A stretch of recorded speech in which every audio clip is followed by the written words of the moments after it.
So we're here together today to talk about being the change and what that means for us and has meant for us for some time now, what our vision of that might be and where the energy is for us. So what are the words we're using in that and what do they mean? It's good that we've come to this point, especially because being the change is a bit like that Salvador Allende quote as well. To be young and to not be revolutionary is a contradiction. But the point being that it's if we're not trying to work out who we are becoming, but also engaging with the many initiatives already, which is part of posing the solution, then we're doing a lot of wasting time that we right now don't really have. And I think that's the energy that's coming from young people who want to know the concrete solutions and initiatives. And this conversation really is part of moving us in that direction, but also recognizing that around the world, the majority of the world's peoples are either seeking that change, already being that change, demonstrating that change, showing the alternatives, or that our inability to recognize that change that's happening, or our inability to reach out or make those connections is inhibiting that change from taking place. So it's really important that I think when we're talking about, we start with being the changes, understanding that it's a constant and evolving process that already invokes a global picture of a world that's turning, of people who are rising up in rebellion, of people who are rising up and moving to the next thing because there is no alternative. And to avoid talking that conversation for the large majority of people is already to accept death or to accept suicide or to accept that society is out, to the detriment of our communities. So that's kind of like a nice starting point, I think, from us about why this conversation right now is so timely, but also speaks to, the responsibility we have right now. I think what I would say is Extinction Rebellion has been around for 3 years, and it was founded on some principles and values, and there's a lot of them that we haven't really figured out how to do them. We've sort of worked out, in some ways, the easy bit, how to do in Western societies some civil disobedience, and it has some impact. But it's within our societies, and what I would say is I don't even think we have a culture.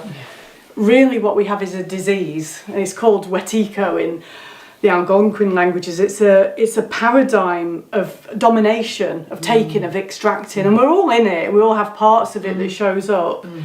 And the way I experience it is that it has no roots.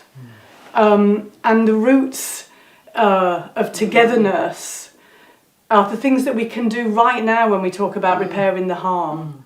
The roots of being a global family together, seeing each other, listening to each other, being there for each other. They're not things that we have to wait for. We're not asking power for permission for that. And I don't see how we're going to take on a paradigm of domination through acts of attempting to do domination ourselves. I mean, it's a self-optimizing paradigm. It knows how to resist people if they're not together. We really have to have each other's backs. And I think especially at these times it's about eldership, mentoring, sharing, and just to be practical about it. I mean, I think we're here to talk today and we'll see what comes from it. The kind of thing that we can do as sort of open space, open source gatherings of the human family globally, where we can bring our songs and our voices and our stories of resistance to be together. And there are ways in which you can have those spaces organised so that people can connect on the thing that they need some support on or they want to be heard on. Really beautiful ways that we've figured out to be together and find the other people that want to have that particular conversation. So I'm really excited about what we could birth together.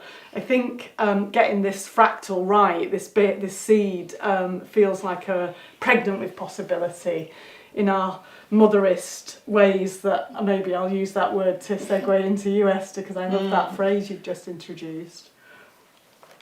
If you want to talk to that. Okay, sure. So for for me, in terms of a vision of being the change, it is about a return to the ways of our mother. And by mother, I mean our earth mother, our mother earth, that has birthed all of us, that connects all of us. And learning how to connect again to our mother earth through land, through our connection to land, our connection to community, our connection to our peoples, all of this which we've been separated from. And this paradigm, this Wetiko paradigm, you know, some of us from African heritage communities refer to Yurugu, how that has impacted on us in terms of separation. And as we were talking about earlier, the repair is about repairing that breach with our mother. We also refer to that in other language such as planet repairs, this nexus between reparatory justice, environmental and cognitive justice, because the very way that we even conceive and conceptualize each other, our relationship to our Mother Earth, and also the resources of our Mother Earth, which have become commodified and capitalized, and the pursuit of so-called tangible forms of wealth, which has made us literally lose our minds, lose our humanity, lose our souls and our sense of purpose and connection. And that is also the case for peoples who have been colonized. This is not about an us or them, because dehumanization has been inherent within that process. And it has impacted on all of us to different degrees and in different ways.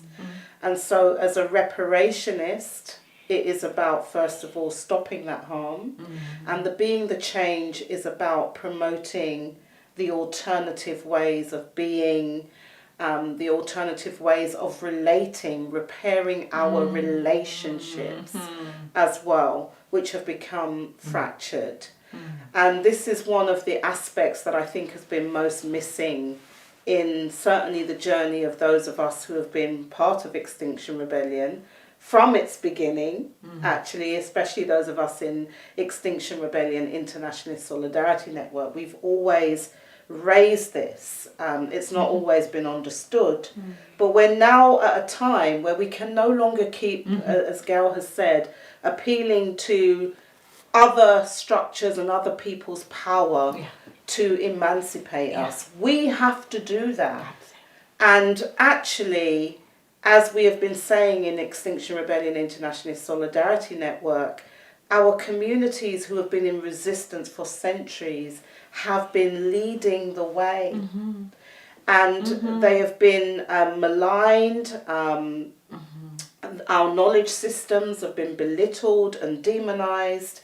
And it's now time to restore that equilibrium, that balance. What this world needs is a restoration of that balance. Because we can no longer afford our species and those of other non-human species, we can no longer continue down this path. So for me, the change relating to a restoring of also matriculture. This is not about matrilineal societies or patrilineal or patriarchy or a matriarchal. It's about how we're relating to our Earth Mother. And the fact that the culture derives from the earth, and our connection to earth. Everything that we rely on to sustain us, our food, our seeds, our foodways, all this carries and embodies a culture of a people, and certainly of our species. So yes, that's in the sense of motherism.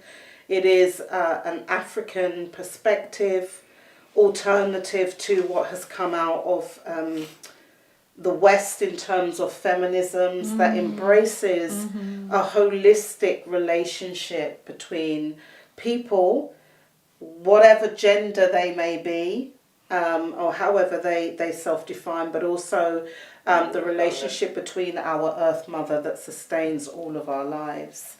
And it's about a reordering, a restructuring, a rebuilding, a renewing, a reclaiming, a regenerating of all that has served us well and all that we need to keep in order to take us into the future. So it's actually a future where we create other worlds, but that future is here in our present. It's not something when we pass or leave this earth. And that sense of pluriversality in terms of a multipolar world of many worlds is what we are in the process of co-creating and connecting into. And there are many examples of communities in resistance, in the global south who have shown us concrete societies, communities that they are building, ways of life that actually are about a return to matriculture, are about a return to Mother Earth, are about stopping the harms of extractivism, stopping the harms of this separation and this commodification of all life. Yeah, actually, for me, that all that you've all said sets the scene for also beginning to think through the vision in terms of its practicalities. Because when we talk about the vision of a world without the Mangamizi, a world without Wetiko, a world without Irugu, and show that this is impossible without undoing the harm of coloniality.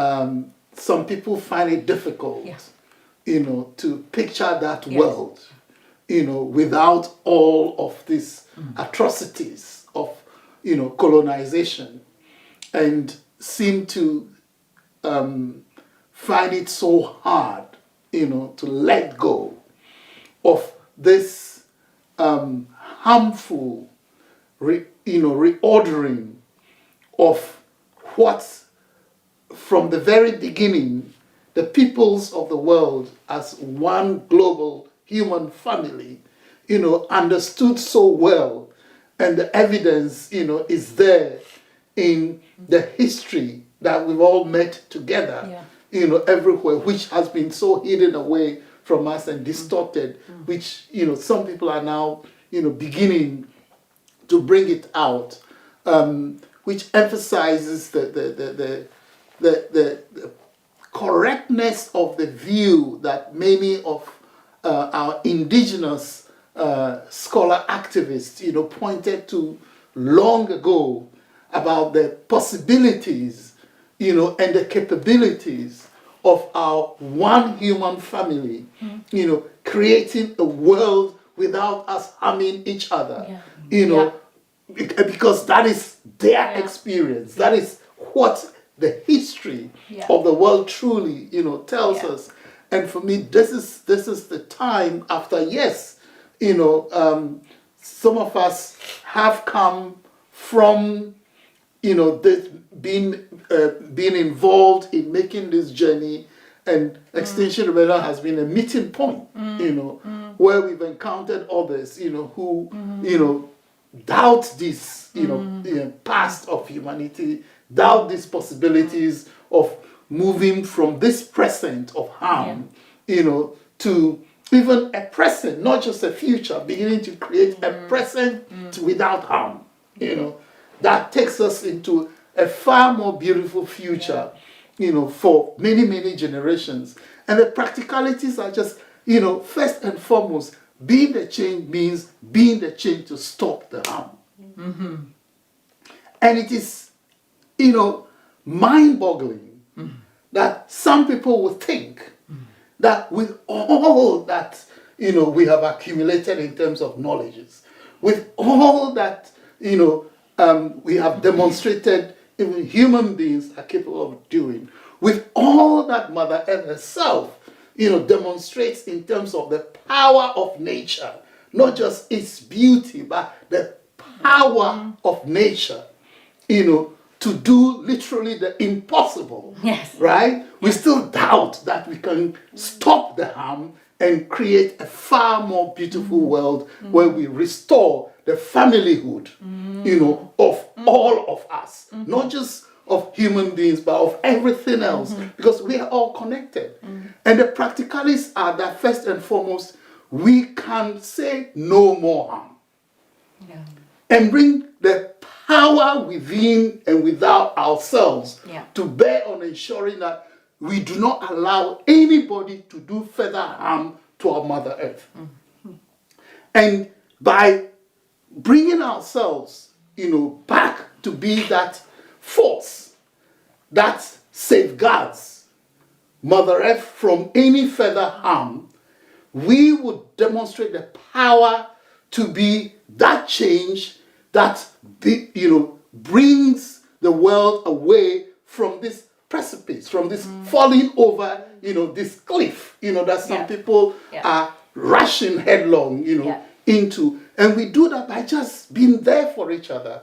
We do that by, ensuring that no matter, what nooks and crevices, harm is happening in this world today, we can bring the unifying power of our peoples, to be with those, people who are suffering that harm, in a collaboration effort, to ensure that the harm stops. Yeah.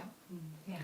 And it is in proving that we have the power to stop that harm anywhere on the planet today that we begin to actually heal ourselves. Because when we realize the healing force of our unifying power and what we could do with that force to ensure that each and every human being, on this planet is safe, that we restore our familyhood, that we begin to care again for ourselves, and for every being on the planet. That the wastefulness of just grabbing, extracting, consuming, to spill out so much, rubbish on this planet, we can stop that.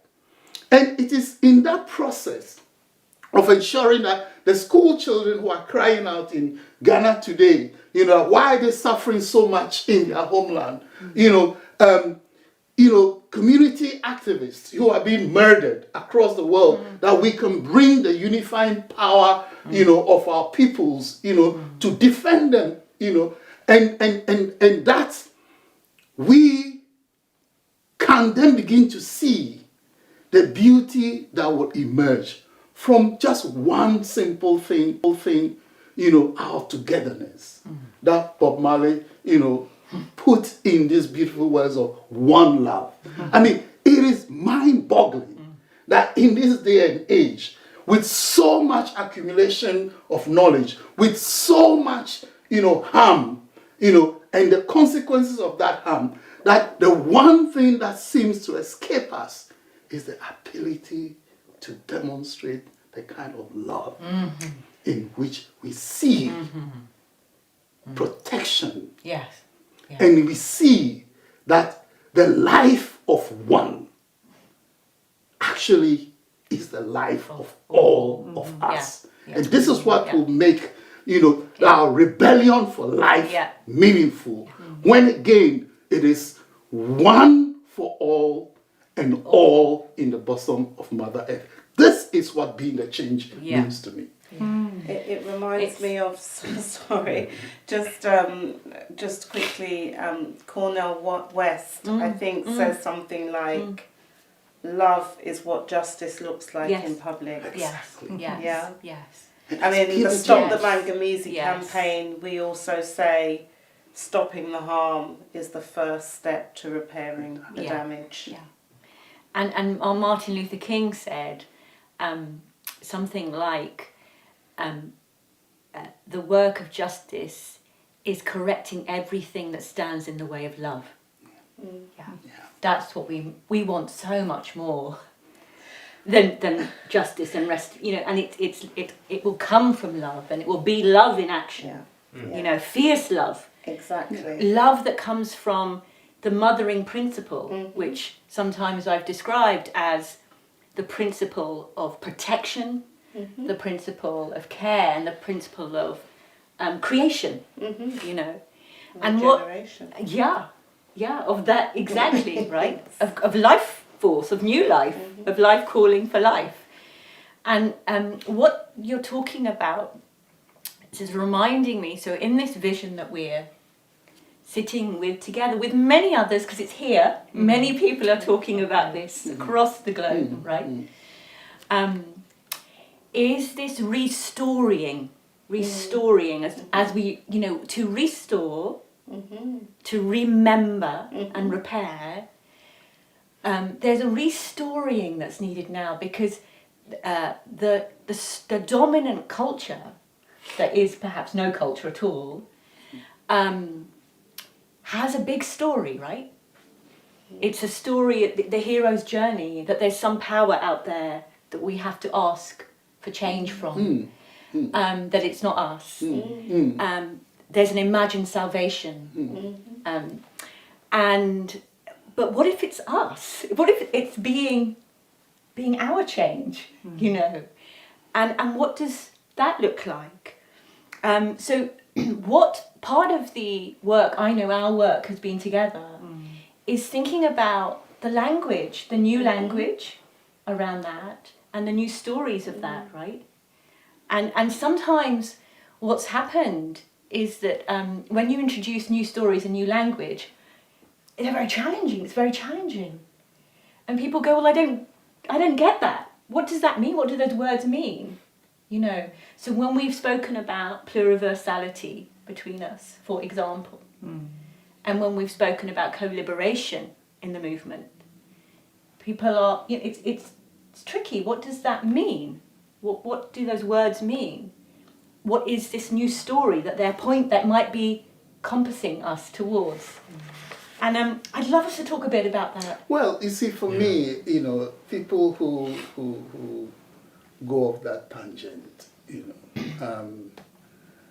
whilst I admit that there are some people who may, be hearing those words for the first time and who may be wondering what they mean.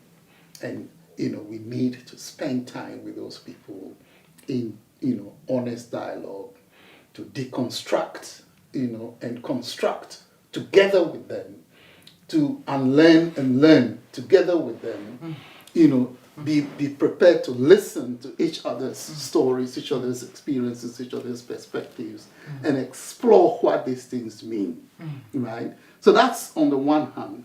But there are also people who use this thing that I don't get it as, a way to say I don't want to get it, right? This challenges my privilege, which I don't want to let go of, right? This challenges my notion of superiority and supremacy, and, exploring this, going into it, threatens my feeling of superiority. So I don't want to go there. And I think that those people, we need to really force through the challenge. And people cry, some people will, cry about being traumatized and so on. And I want to tell those people my own experience. I was born in a country, which got colonized, by Britain. That's then, imposed upon us a language and a knowledge system, and said what we had meant absolutely nothing. And I went to school, suffering the epistemic violence, of the English language and everything English. But I was meant to feel that that's the only way I could learn, right? And even though everything was crying out, around me, that it was so unjust, the violence of subjecting an African in the land of his birth, to a language and system of knowledge that completely, destroys everything that they know, everything around them, everything that is so dear they have from their family, they have from birth, and say that is backward, that is inferior, that is stupefying. And the only thing is what comes from Europe. Europe you have not set eyes on. Europe that means absolutely nothing to you. But these are the images, that you're supposed to get and accept that is not. That violence that some of us have survived. Yes. And we are survivors of that, epistemicide, Yes. within which they destroy within us, not that our own indigenous cultures, and they destroy our own indigenous personalities. Yes. They destroy who we truly were brought by Mother Earth onto this earth to be, right? Yes. And then we live that caricature of a life Yes. to be able to understand and communicate with you in this violent language of English. Yeah. Yeah. Right? Absolutely. And then when we are trying to get you to understand some of the words coined in your own language, right? To give some sort of, expression to what we mean by decolonization, by pluriversality, by intersectionality, then you want to claim you don't want to understand. It is your own language in which we have been forced, right, to learn and develop certain concepts, to express our experiences. And you want to pretend that after all that violence of wanting to even communicate with you, to reach some dialogue, you are still running away from it. I mean, the arrogance of these people has to be called on. I have no sympathy for it, right? And that is not to say that, I do not see the point about people who will come and say, oh, what does that mean? Why? Where is it coming from? What meaning do you give to it? What experience does it describe for you? Let's reason through that. I respect that. But those who, with their arrogance, want to keep us wallowing in obscurantism and therefore prevent other people from, making the difficult journey of navigating, these expressions for us to reach some common understanding, through dialogue. Those people have no time for them at all. So when I'm listening to you, and then in light of our conversation a short while ago, where we were talking about really the vision and what's actually bringing us together, keeping us together and inspiring us to recommit to this path, I also think about this book, A Course in Miracles, which I'm not sure if people have read. And one of the things that always struck me about that is it says there are really only two emotions, love and fear. And everything that people do is motivated by one or the other. So yes, that arrogance is coming from a place of fear. Yes. Yes. It's coming from a place of fear. Fear of change, fear of difference, fear of giving up, a false reality, a notion of who we are, a fear of retribution that might be deep in people's psyche because we carry this. And so I think when we're talking about being the change, it is also about a new way, not a new way, it's about restoring holism to our dismembered pieces of ourselves and recognizing this sense of alienation that many of us,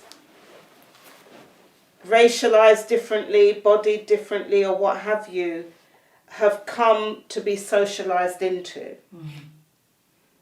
That's what I think about.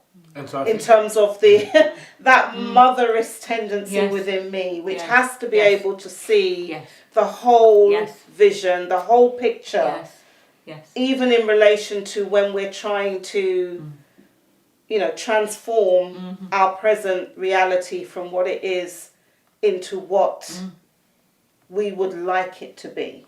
But you see, for me, the thing about the fear, even though I understand that, for some it will be fearful, I think it also flies in the face of experience, right?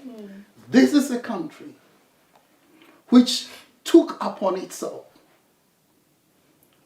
pronouncing the majority of humanity to be subhuman. And to go and take over their lands, right? And do with it what has brought us to this worldwide climate and ecological crisis point, right?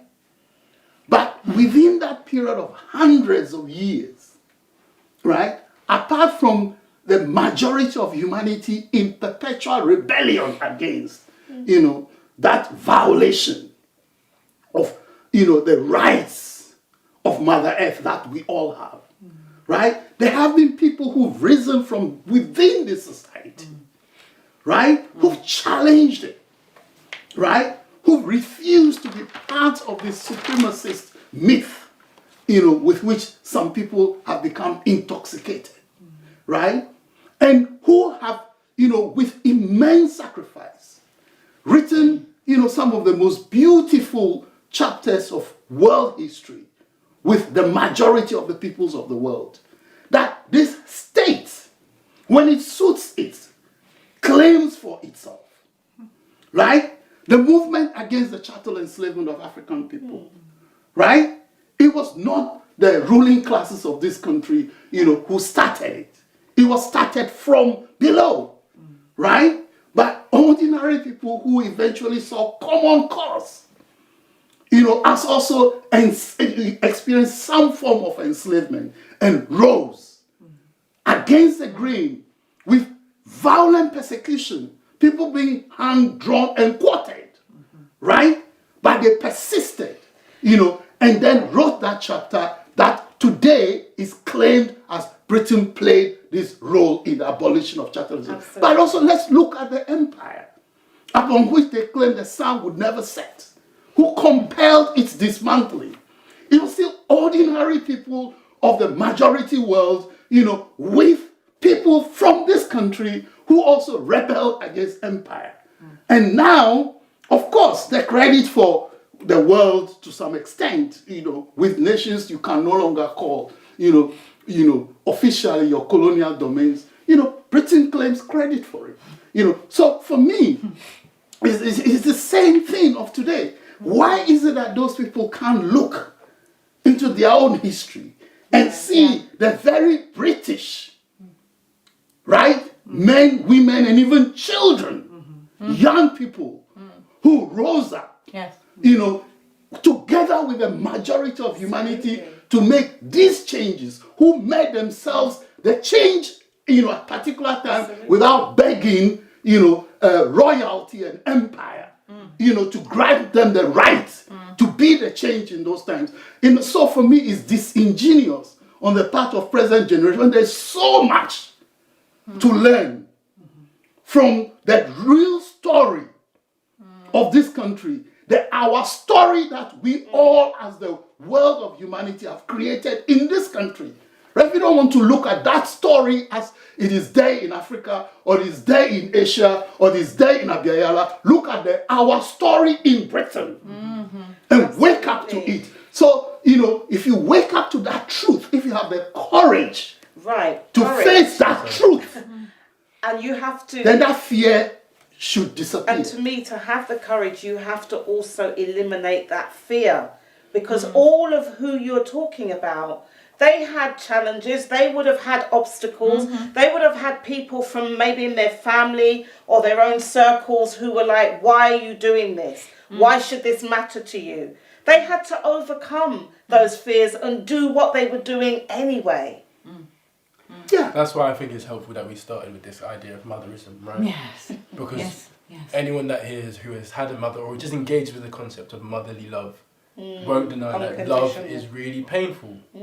And it is difficult. Yes. And it includes that fear, mothers' fear for their children's Yes. safety. Yes. All of these things Yes. are real, very concrete Yes. feelings that we all know and Yes. have. Yes. And so the failure will be on any people that take up the banner of being the change. It will be on us if we try and present this as a new story. Precisely as Uncle has said, because Yes. you've got the situation where the violence of this country is that we are denied the true history, Yes. that we are denied the truth of how we got here. Yes. We're denied all of that resistance. And so if being the change, if the place that we are being challenged to grow confidence to step into doesn't mean to remember and to connect in the present Yes. tense, in a communion Yes. of all the other people around the Yes. world who Yeah. look like Yes. us, who are being the change, Yes. and who are inviting us to come along on that journey. Yes.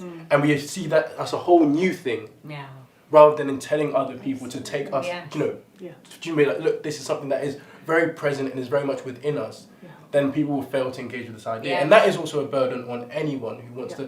to take that step forward. And that's why I think we feel so passionately about it in this room, because these are our families. Yes. Yeah. Yes. These are our communities. Yes. And if we can't talk about the world we are trying to build, or the world that needs saving, then we're wasting our time. But these are the very peoples, right, in the Ubuntu sense, who make us human, Precisely. right? You know, if not yourself, look at how you become human. Yeah, exactly. And Yes. peoples across the world today, the vast majority of peoples of the world are in rebellion in one way or the other. Nobody needs you to incite them from Britain to rebel against the injustices that the global order is imposing upon them, dehumanizing them, denying them their peoplehood. You know, all that you've been asked for is not charity, Yeah. right? You know, it's not to save anybody, right? to It save is just yourself. bring your own emancipation effort to connect with all others. This is a simple meaning of co-liberation that is mind-boggling. Some people say they cannot understand, they cannot get. But look at the real world. You know, not a fantasy world being sold to you. Look at the real world. And you see in Africa, in Asia, in Abiyala, here in Europe, the vast majority of people are in one form of rebellion or the other. You know, rebellion is in various modes of resistance. Yeah.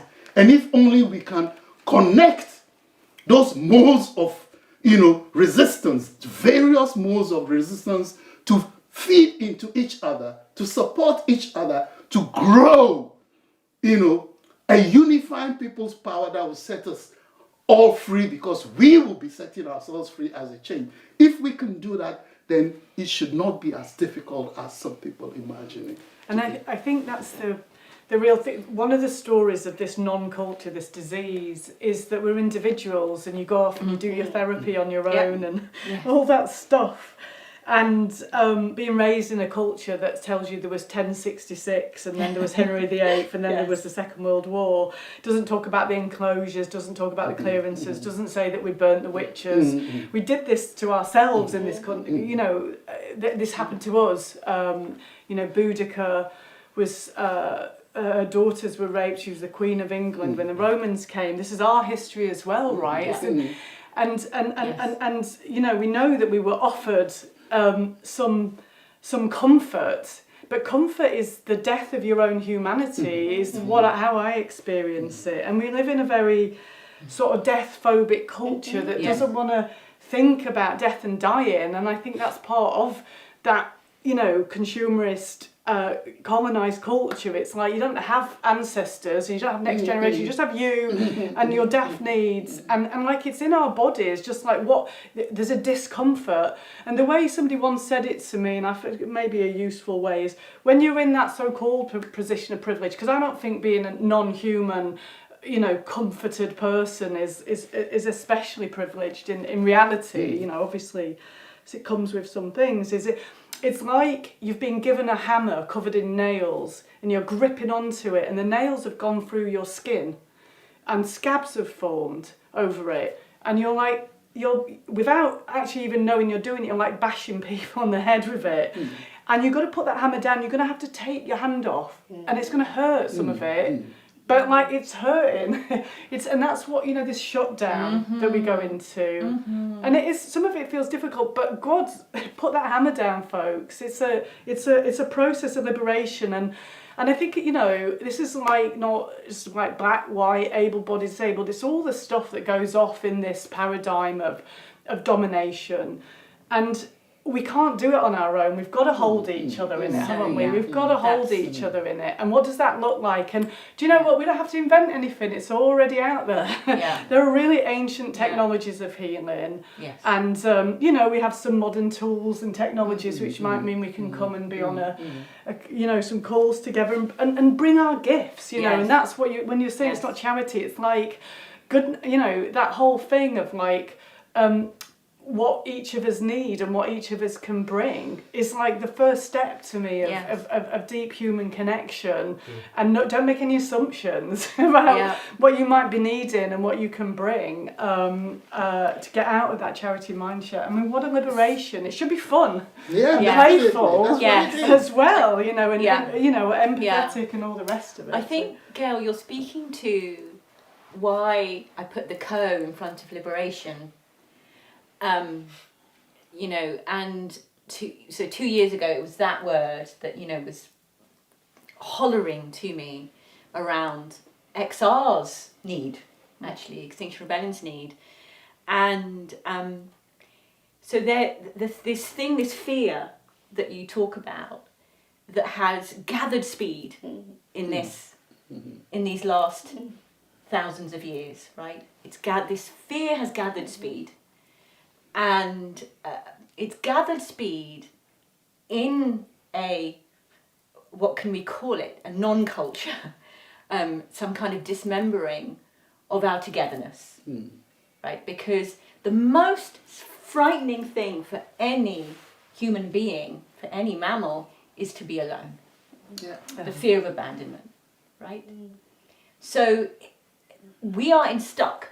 There's a stickiness and a stuckness in this fear of aloneness, profound aloneness and profound isolation, where there's no agency, there's powerlessness. So therefore, of course, it's not me, it's out there, it's for me to petition, it's for me to lobby, it's for me to beg, it's for me to ask, it's for me to demand. It's not within us. Now, that is for me that primary spell of separation that we're in from this gathered speed of fear, that presents us with the how, right? The number one thing then, the number one way back is this togetherness, is the reconnection. The reconnection with one another, the reconnection, the intergenerational reconnection to our ancestors, to the remembering of who we are, who we've become, where did we come from, right? The reconnection to the Great Mother, the reconnection to the noosphere, to what I call that we are part of a universe that is conscious, and there's a conversation that we're in there. There's a communication, there's a connection we're in there, right? There's all these ways of lostness that this whiteness and Western so-called culture sits in, that we are wanting to remember. So there is a how, the beauty, and it's so simple. It's so simple. This is the very wonderful and exciting thing. It's about finding many ways of being together. But also the many ways of love together. Daring to go amongst peoples who have no option but to be the change.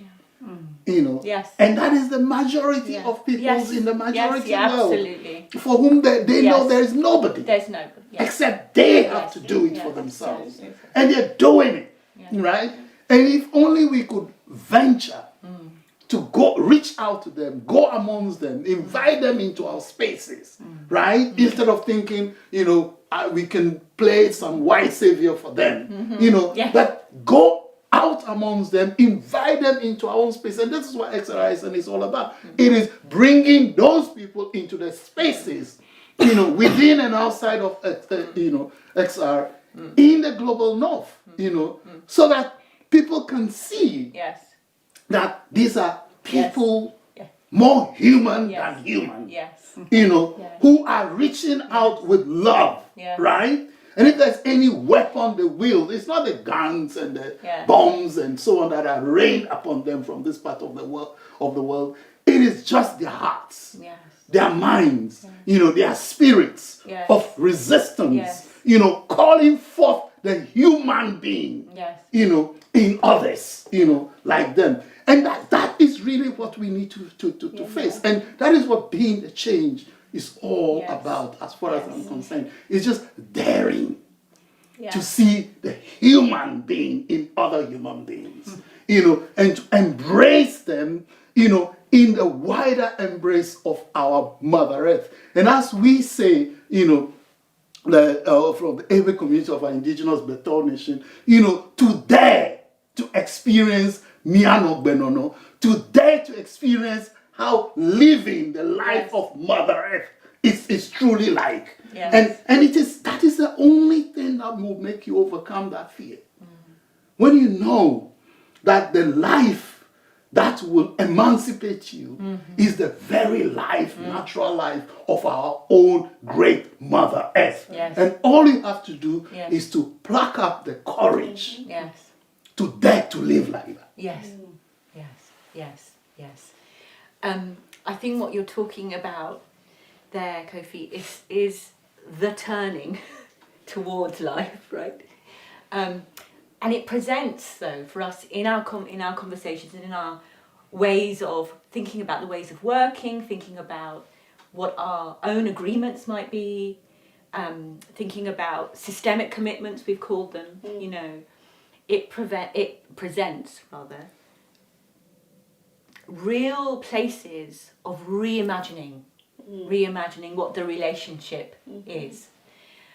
Just as an example, when you talk about us going back to her and back and to the communities that know this already, that's very different from the dominant politics here, which talks about inclusion. As if, there's an includer and an including, and we're still just the ones that need to be included. That's right. Into what? It's still the power over is so subtle, but it's and it presents a sea change, right? There's a whole paradigm to shift here, right? So that's the kind of grit of the work, isn't it? That's what we're in and what we've been in for 3 years. Absolutely. Or more. Absolutely. And discovering it. And meeting the resistance and still wanting to come back again and again, right, into the relationship with this amazing movement that we have co-created. But wanting to come back maybe with some other source energy right now. That's what I'm sensing. Yeah, absolutely. That's what I'm sensing. And I think it's what I'm thinking of, just listening to everyone. The word that's coming up for me is also sacrifice. What we have to sacrifice, because people have become accustomed to being a certain way, relating in a certain way, and people have become stuck to that. A lot of the time they know it's not serving them. They know it's not bringing out that deep joy, even that love within. That it's actually imprisoning. But we have to be able to let go of that which is no longer serving us. There it is. And one of the things, apart from sacrifice, that I think is really important to mention in the context of being the change is dealing with the barriers to us ushering in and being the change. And there have been barriers, let's face it, within the movement of Extinction Rebellion and also outside in wider society. There are many barriers. And I also think it's important for us to speak into what those barriers are. And I'm looking at you, Gail, because for me, so you're racialized as white, obviously I'm not. But I think my perception is that part of the challenge of also this sacrifice are for those who have been racialized as white. Yes. Yes. And what it means when there's someone like you who is going against the grain, Yes. as what Kofi has spoken about in terms of the generations of people like you, who have had the courage to go beyond what has been determined or what has been put in place, or that this is who you should be and what your sense of hierarchy should be on the planet. Yeah. And the notion that someone like you would be seen as a race traitor, if I can use those words. These are some of the barriers. So when people are saying, I don't get it, I don't understand, it's because of what that represents and their fear that they themselves may be called on to do the same. Yeah, it's been an interesting journey in the last few months for me. I mean, I've been through a personal thing of having to face a possible death that I'm not going to face due to a genetics test, and in a way that's been part of my journey. You just have to look at your life in the face at times, so what a gift that was. But what was happening around that time as well was to say, we're 3 years in, there's going to be this nonsense COP process, other colleagues are going to be trying things like Insulate Britain. We need to lift ourselves into a new evolutionary way of thinking about what we're doing. It's time to make a leap and, base it on lots of ideas and conversations and so on. And like my experience of doing that and saying we have to be visionary and we can't do the visionary piece as white folks without our visionary, and here they are, as far as I'm concerned, folks of colours and cultures, at the heart of it. And I've just experienced in my way something that felt like a betrayal and a marginalisation. And like, there's confusion. I'm not. There's no walls being put up here, but there's just. I think one of the things I really feel what happened was with both these experiences was a sense of liberation. Actually, it was like, why don't I just work with people that want to do this stuff? Like why is it? Some of us we feel like we're really pushing water up a hill, and I think that. The sort of, we can use lots of different language around the patriarchal domination paradigm, white supremacy. It's got such a push energy. It's always fucking pushing for something. And I just don't think, and I don't mean that there aren't times we have to work hard and we put ourselves on the line and all the rest of it. I'm not frightened of working hard and trying stuff and going through some fires together. And this is part of what's happened here, We've had some shouting matches, some of us, haven't we? And we've been through difficulties, and it's about, like, I'm with you through this one.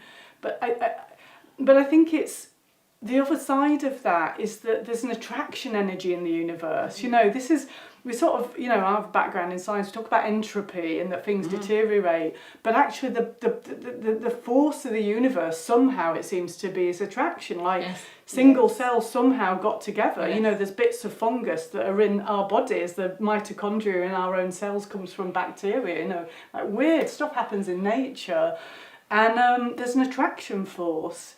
And I feel like that's what we need to bring through, is the attraction force that sits here. And it is love, of course, and it sounds corny saying it, and it is love.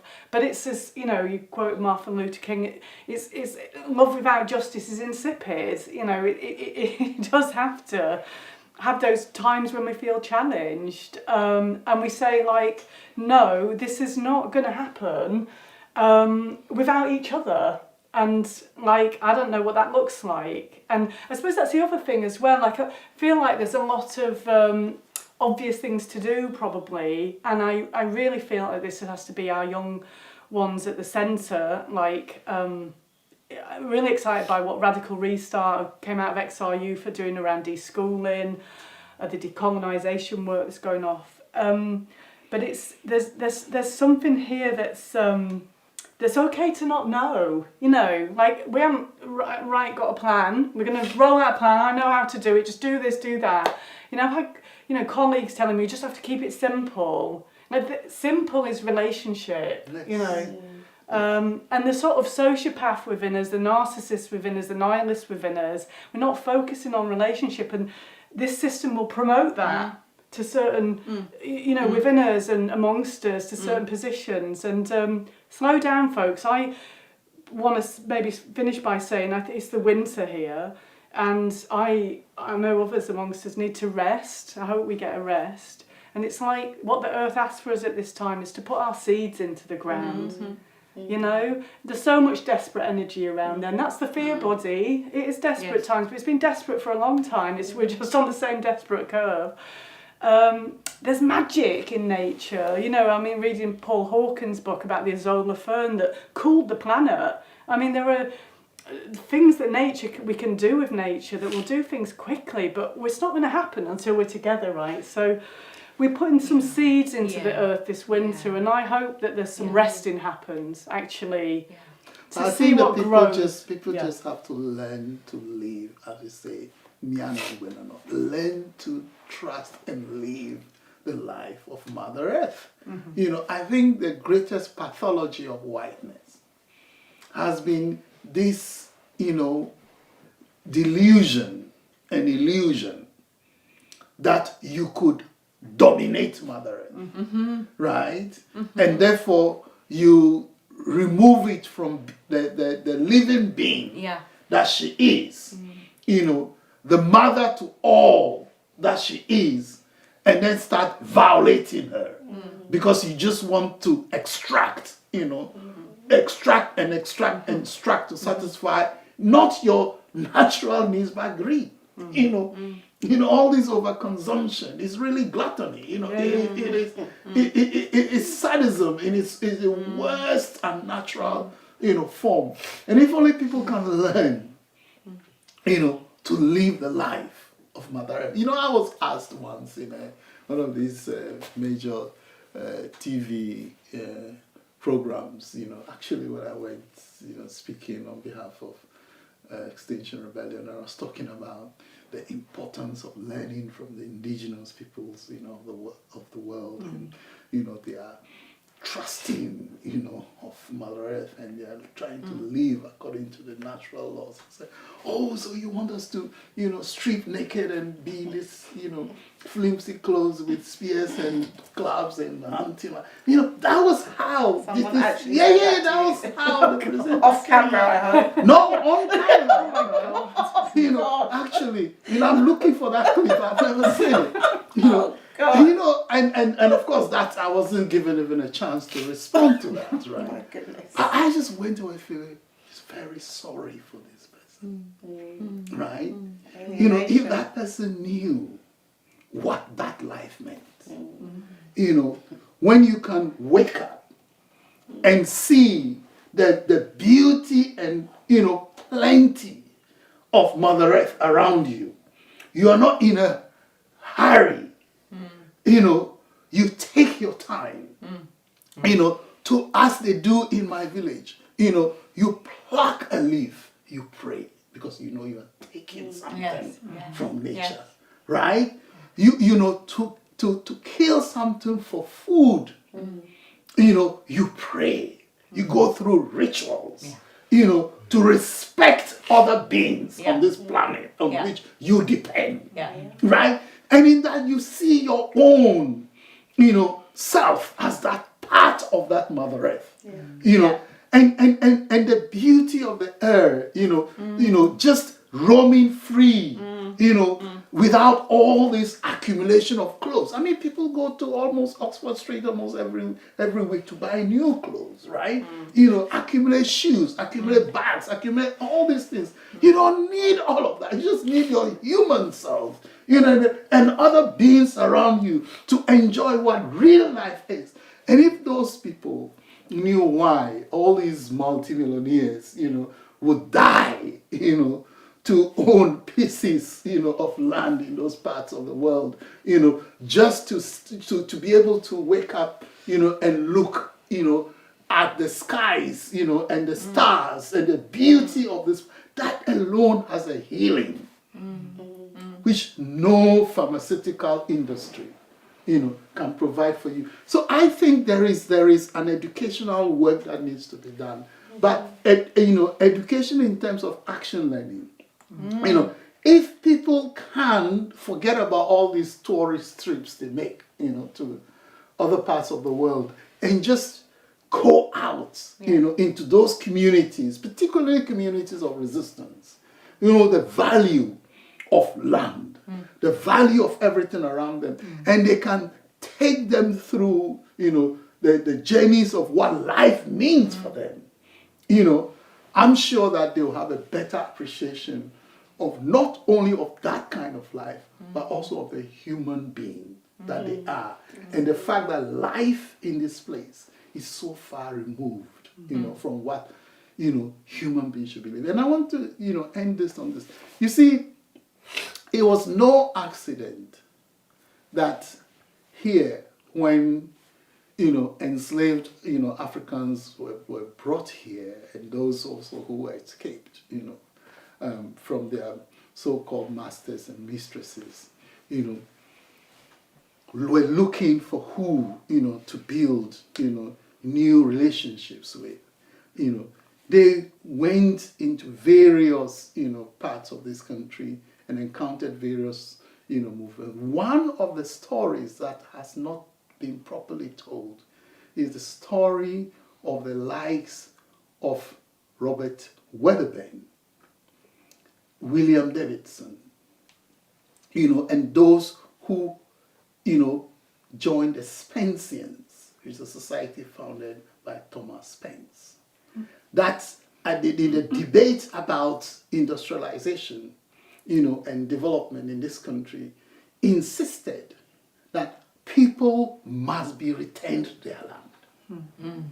That the basis for any human development, in the true sense, is land-based, right?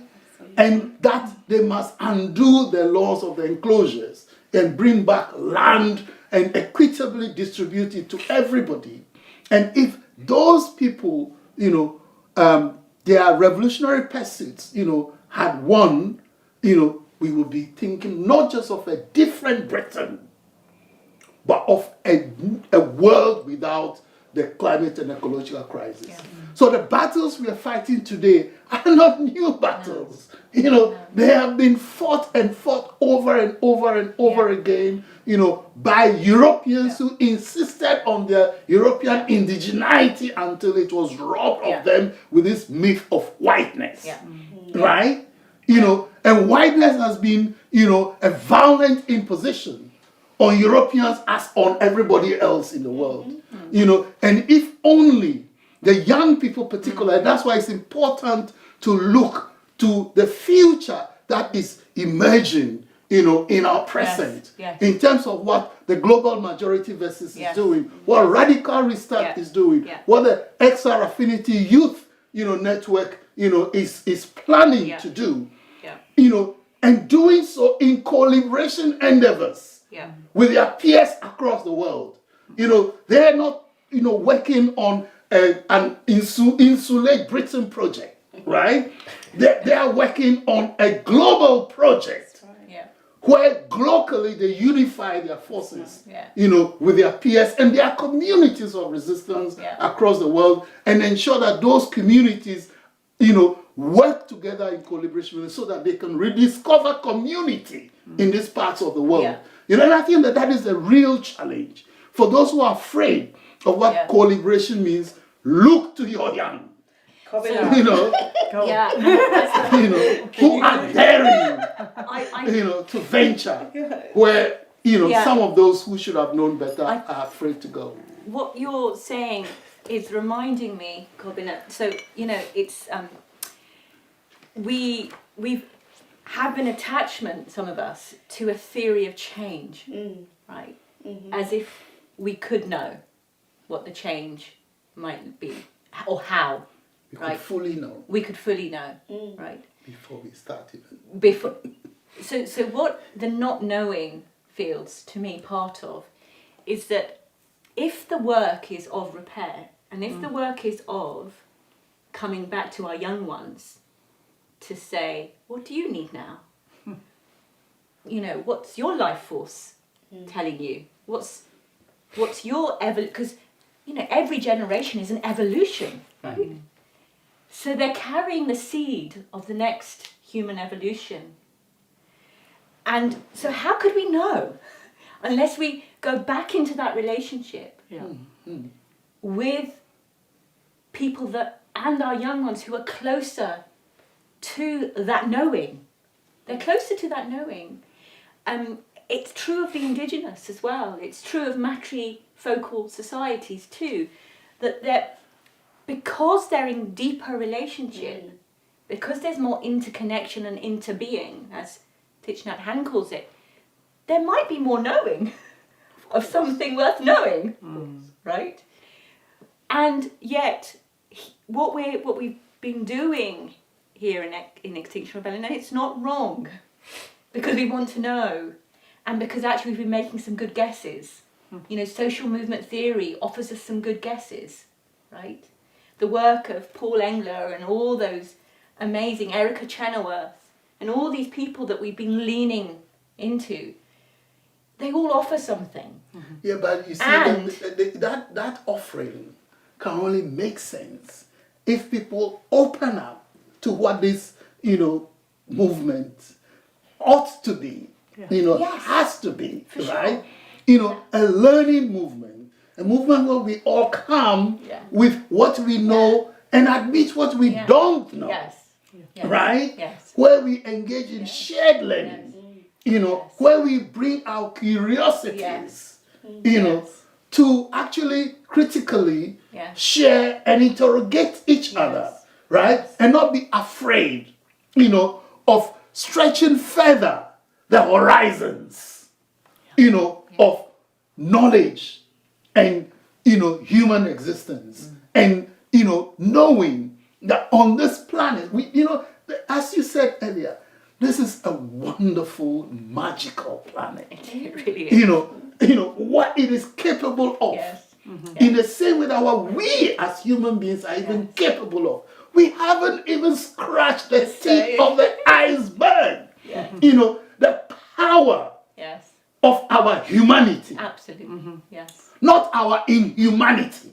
In fact, our inhumanity actually diminishes our power. It is our humanity. Stretching it to the full, exploring to the full, unraveling it to the full. That gives us the power to do the impossible. And that with the power of our Mother Earth. What is it that we cannot achieve? And I think, rather than scaring the young people, trying to pull them back from critically learning, because that is what life is. You learn from the past, you learn from your present, and you dare to venture, into the future, right? And that is why indigenous communities, we say, we are societies of the past, the present, and the future. That interconnection, gives us immense power. And this is what being the change is, and this fear, that if I do something, I lose my life, then I'm gone forever. No, that is just part of living, right? And we have to get that. If you get that, if you are able to overcome this fear of death, because you see it as part of living, right? And your purpose in life really is seen as a challenge of, how will, I be valued in the communion of people after I've physically left. Because real life truly begins when you're physically gone. That's when, your footprints in the sands of time, it takes generations to come to make sense of those footprints. And if your footprints are so destructive, right, that it is seen as inimical to the lives of generations yet to come, then you have finished. You haven't lived. You've lost that chance of living into eternity. And these are the things that we should think about. Yes. This is what being the change is. Yeah. Being the change not for a moment. No. Being a change for all time. Yeah. Whoa. Whoa. Yeah. Whoa. Kobina, I feel like we've done a lot of talking, and I feel really drawn to ask you, and Esther, I know you've not said much for a little while, but both of you, perhaps, as to how this going backwards to feel what we were and who we are, and this who we are now, and then what's calling us from the future. As Kofi says, being the change of all time. Yeah. What does that mean for you, do you think? No, these are really, really super important questions, and because our generation and our generations have been forced just by the shit show that we've inherited, to engage what the real end goal and the logical end, or the end of where we're actually heading is. And it's because of that I think we have to really, we've been facing up to a very serious question about, how far are we prepared to go? But not only just that, actually, but to say, what is this for? Because, we are a generation that could be looking at the finish line of so many well-planned projects, all of the attritional gains that we've made, and all the times that we've been cut down, or that we've had at least, what I really respect and appreciate is that we have the eldership that's able to say, look, here is where we have failed. And so for all of those people actually within the movement and outside who carry on this process of saying, look, what you're doing, there is no chance for it, or are disinterested in what young people are actually trying to say at this time, at the risks that some of our siblings are putting themselves every day. People within the Affinity Youth Network who are in, putting themselves in places where are, serious violence, to learn and to experience what life is like for the majority of the world's peoples. If there are people still who want to look away and try and do tried and tested failed methods to lead more young people down that route, then we're not interested in it. And that's what being the change represents for the young people, who actually see this as the only language that speaks to us. And it's the only language that speaks to any of our generations. And it's the only language that does justice to our ancestors or our parents who fought to come here, maybe to this country, who have lost their lives in this country, not seeing the finished project of the liberation that we all want. And so I think that really just means that, we don't have time for the people that want to hold us back at all. And that's why people are getting on with the work and aren't even actually kind of disinterested in processes which aren't about engaging, the truth that we're stepping into, because we've had to learn a lot of hard lessons quite quickly. Because we can see just the full scale of where this government is prepared to go, where this establishment is prepared to go. There's an establishment that's currently legalizing and using the language of mass genocide being justifiable. Yeah. And people want to still carry on the same bullshit of NGOizing the struggle, engaging young people in fake strategies, trying to get them to believe in processes which we know are broken. Trying to pay them off to do utter nonsense. Trying to remove them from looking at, what the majority of our siblings are going through. And that's what we do not have time for, and that's what we actually need. We do still rely on the support of those who can see that this is what young people are seeing at this time, and this is the vision of all of those who won't be named, who won't make it onto camera, but who are actually answering that question that you've talked about. To say that my footprint is about time after me. My footprint is going to be discovered, or may not be discovered, but that doesn't matter, because that is what I actually believe in. And so just a week ago we were in court to try and dare and make this challenge of what the British establishment is prepared to say to young people at this time. And there were some really factual truths. They are prepared to say that your family life is irrelevant. They are currently saying that your deaths, the deaths of, if you've got younger children than me, they are currently actually saying that we are reserving the right to kill you. And they say this bold face with lawyers who aren't even prepared enough to stand by those defences, who are blushing when they're saying it because they realise that this is actually crazy. Yeah. And there is a judge currently having to make that decision, which is abundantly clear to us that there is justice that we are working on and that your institutions are failing. And I think because that is like so tangibly clear right now, that all we have, that we need to just, do the last thing that's left, which is to unify people's power and build the alternative. That is where, we have to go. And that's why I think one of the last things that was said in that court is that we actually don't have any doubt anymore that history will absolve us. And those words are words that have been taken from, the leaders that we've had before us who have dared to make that change and make that assertion. That's the reality that we all face. For us to say, look, we are the global majority.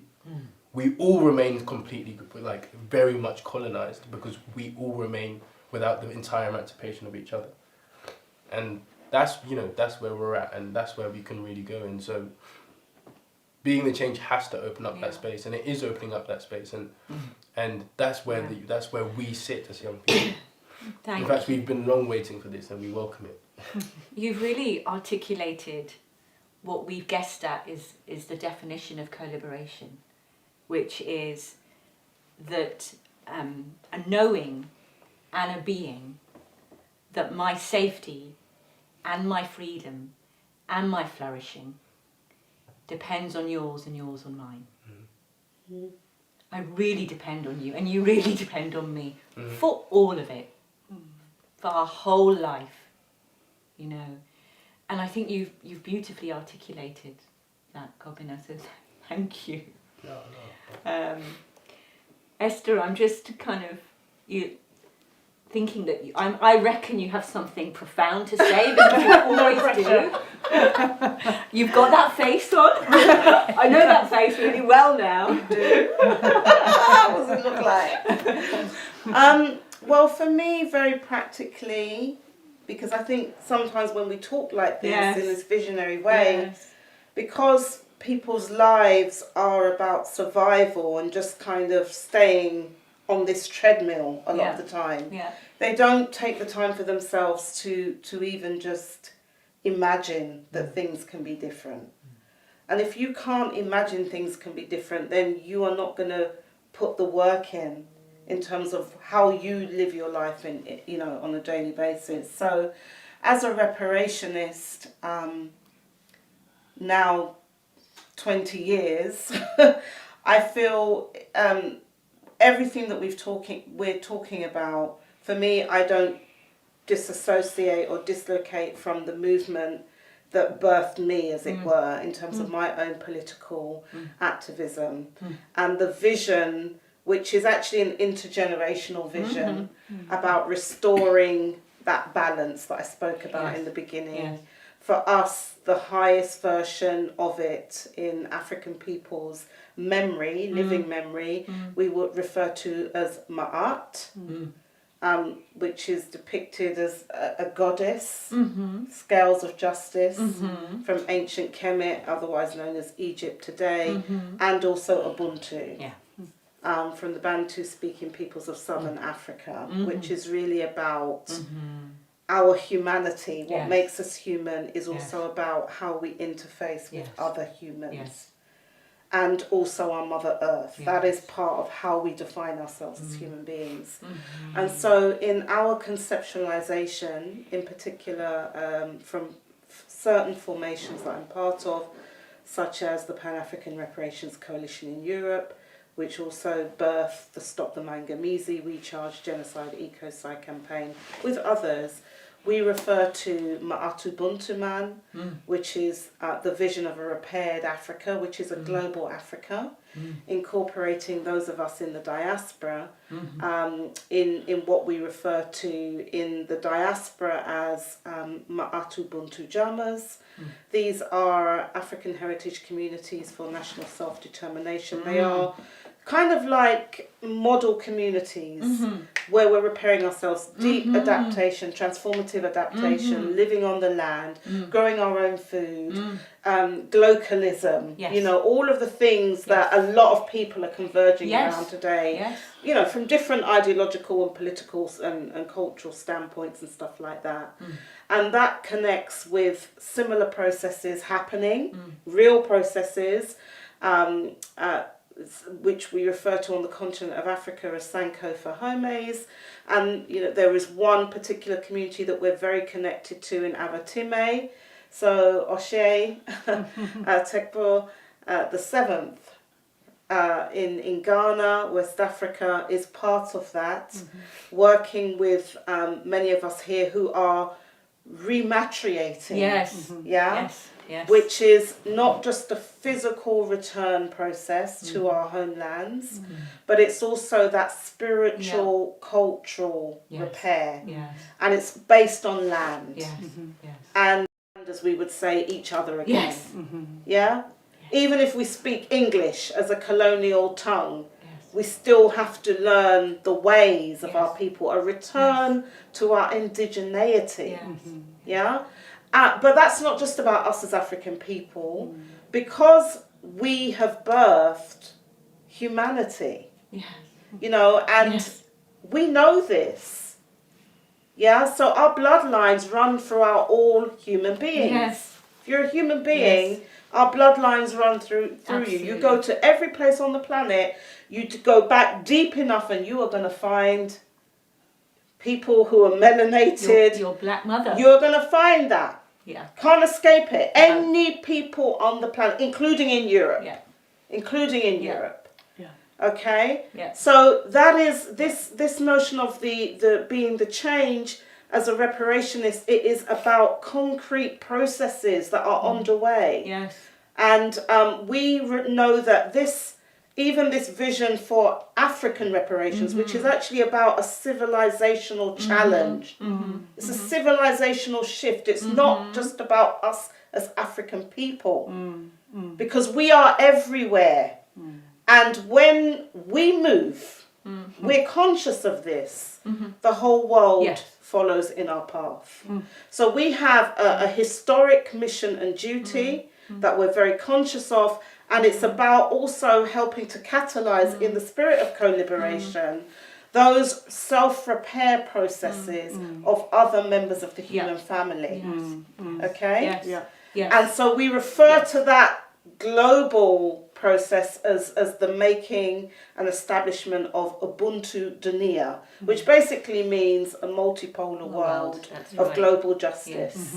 Yes, that's premised on that. Yes. That's the only way, because what we're grappling with, in the minutiae, which is really huge and has become, perhaps one of the biggest issues on the planet, is obviously the impact of the climate and ecological crisis. Yeah. Yes. Yeah. But unless we're able to be the change and transition to this path, which is not a new path. Yeah. Yeah, it's the way of our mothers. Yes. Yes. Yeah, our Earth Mother. It is. And those who for me as a woman, claiming that with no apology, Yes. it is about, this is what our grandmothers, all the Yes. mothers in my line have taught us. That was Yes. our role. Yes. To reinstall the culture. Yeah, because women give birth. Yes. Okay, and that responsibility about teaching our young their culture and what it means to be a human being is so important, and has been, again, denigrated and demonized. And, we've gone through various liberation phases which have come out of reaction to this Yes. imbalance, Yes. but sometimes have created other imbalances. Yes. And so we've got all these eons of learning, Yes. experiential knowledge that shows us who we have been, who we have become, but most importantly, who we are still to be. Yes. Yeah, who we are still to be. That's why being the change is just essential. And I need it. I think we all need it. It's part of. Otherwise, what have our lives been about? Yeah. What have our lives been about? Because whatever we've done, and I'm sure we've all done really great things, irrespective of our ages and how we embody ourselves, but it's not sufficient on its own. There are gaps. And the connection between us all and what we represent, what we stand on, those lineages that we have to restore and reclaim with pride, that we've been denied access to and connection to, I believe is what is going to envelop this birthing, because we're in a process of birthing. We're co-labouring, yes. Yeah, that's what we're doing. Yes. So yeah, that's what it represents to me, and I feel it's as I said, for us it's not theoretical. We're doing this. Yes. All of our reparations processes, which extend from us to community, to this sense of an obligation to other members of the human family, and ultimately to reconnect us, redirect us back to into being sacred connection and relationship with our Earth Mother. And all around the world, when I've travelled and everything I learn about Indigenous people and other communities, everyone seems to be on that path. Yeah. Yes. We might use different language to describe it, Yeah. but ultimately it's a similar path. Yeah. I did want to thank you. So I want to speak to one aspect of that, which feels important to name, which is there are some false versions of it around, I think. Yeah. And it was something I was trying to say earlier about that sense of rootlessness within this non-cultural domination paradigm that you see in activist spaces. You know, Anthea Lawson's just written a book about the entangled activist, and it's how we end up doing the stuff that is the thing that we're supposed to be changing, right? And I just think there's some clues for us, and I especially speak to white people here, but not just. If you're trying to be an activist, but you're extracting from yourself, you know, to the point of burnout, exhaustion, or trying to extract from other people, you're trying to pressurise them through fear or whatever, you're doing the thing, you know. Yeah. Or if what you're doing is not relational, you know, it's somehow, it's not in relationship to other people, it's not willing to walk towards relationship somehow. It's just like, we've got some stuff to do, so like, let's just get I've heard it called the fluffy stuff out of the way, you know? Yeah. It's not got relationship in it. You're doing the thing, you know? Yes. But and if you're feeling that you've got to push for something, power over, you're doing the thing.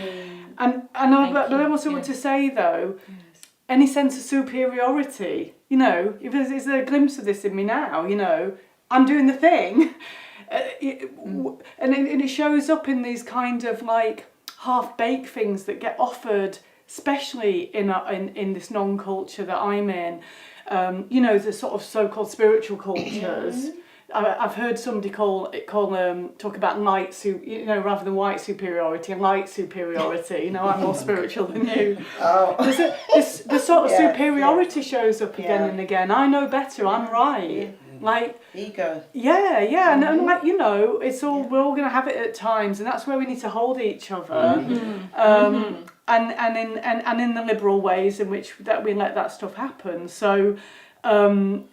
And it's not about, I'm not trying to shame any of us, you know, it's like the relationships are open, I think. And I think part of sort of the being the change piece is, let's see what we can offer to each other. I'm all up for, you know, forms of civil disobedience and other actions that we might take. And I think it's, but what I want to know is that it's got roots in it, you know. Yeah, thank you, Gail. I think what you both have, and we're also, Kobina, where you ended as well, is we're in an invitation, aren't we? We're making a deep invitation. Because none of us know. We have some ideas that we've shared here around what we need from our very souls, from our very hearts, from a returning and remembering, from our mothering principles, from indigenous wisdom, from ancient lineages, from our rebellious pasts, you know. There are many, from social movement theory, there's many ways of knowing. That's pluriversality, the many ways of knowing, and the uncountable ways of knowing, the ways that come through relationship, and relationship only. And so that's the return to, the invitation is for relationship. We've all been through these 3 and a bit years. We've been in all kinds of relationships with each other in this movement. And we've made mistakes. And we've made failings. And we've been wrong, we've been right. Or we've known and we haven't known. But what is left, the only thing that could be left is relationship. And there's a sorry, and there's a forgiveness. And there's a repair there that I think we're inviting you and us into, to being with us together. Because there really is that need. There's a fundamental need for that one-heartedness. There's no doing this without each other. There's no doing this without belonging to each other. There's no doing this without that prayer, that magnificent prayer. For us to be that one human family. Being together, being the change together. So this is an invitation. Thank you.